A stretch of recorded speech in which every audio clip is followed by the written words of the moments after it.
let's do this then. I'm actually not sure where I'm meant to look, so I'm going to try and look in the centre, and hopefully that's where you're meant to look. So this week's challenge is to draw realistic lips or realistic mouths. So you are going to need a light pencil and a dark pencil. I think I'm going to go for a 2B and a 2H, a cotton bud for blending, a putty rubber, and choose a really good photo of a face. Or if you don't have a good photo at home, then just use a mirror and draw your own face.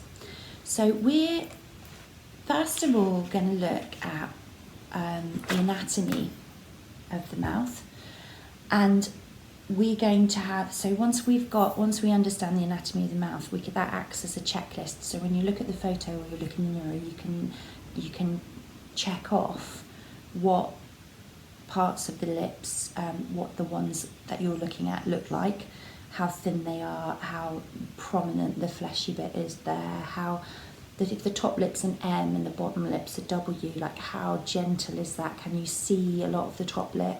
Is the bottom lip quite thin? Is it quite thick? So we're going to have a look at all that now.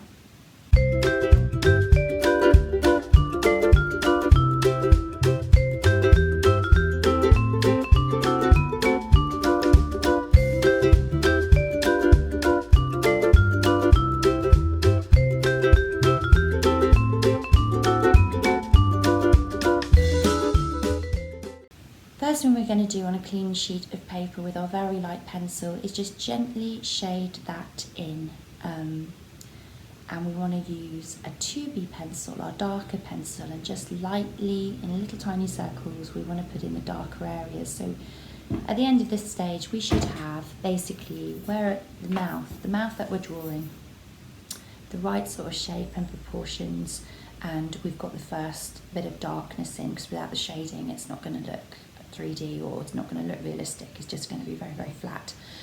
So as you're looking and as you're sketching lightly the mouth that you're drawing, we want to be looking at what is the shape of the top lip. If I just run through these, the shape of the bottom lip.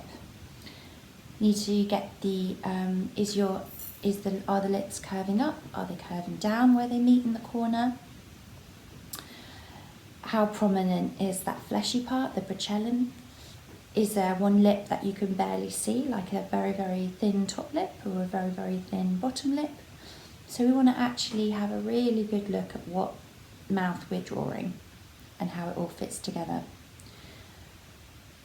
Once we're happy with that, we're going to go over again with our very light pencil, shading again, shade round on the face skin around the lips. I'm going to try and get some of the value in of the ridges. Work out as well where you're going to be towards the end, taking out the highlights. So work out where the highlights are on your drawing.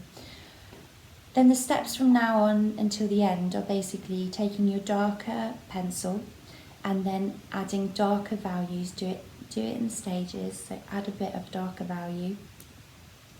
Add some darker detail if there's any lips or any lines in the lips or any lines in the skin around the lips. You want to get them in and make sure that they're the right value compared to the very dark bit if the lips are touching. You want to keep doing that, so you're building up, standing back, having a look at it, looking where you need to go darker, go in dark with a darker value. And then you want to be blending with your cotton wool bud or your blender stump. And then the last stage, take your time doing all of that. The last stage will be to use your putty rubber and take out the highlights. So then it should all come together at the end. One super trick would be to keep very light, very, very sharp pencils on this. Keep them very, very sharp. Go light, blend. You want to try and get it on this particular challenge as realistic as the photo that you're drawing. And that's it. If you want to, I know it's difficult, I don't think you can post on YouTube the drawings you come up with. You're really welcome to post them on the Bloodbath Cards Facebook page, or just text me them if you're in my group already. And that's it. I hope you're all fine. I hope you're all doing okay at home, and staying safe and away from everybody. And next week we'll have a new challenge. So good luck with this one, and I hope we're going to see some very good mouths.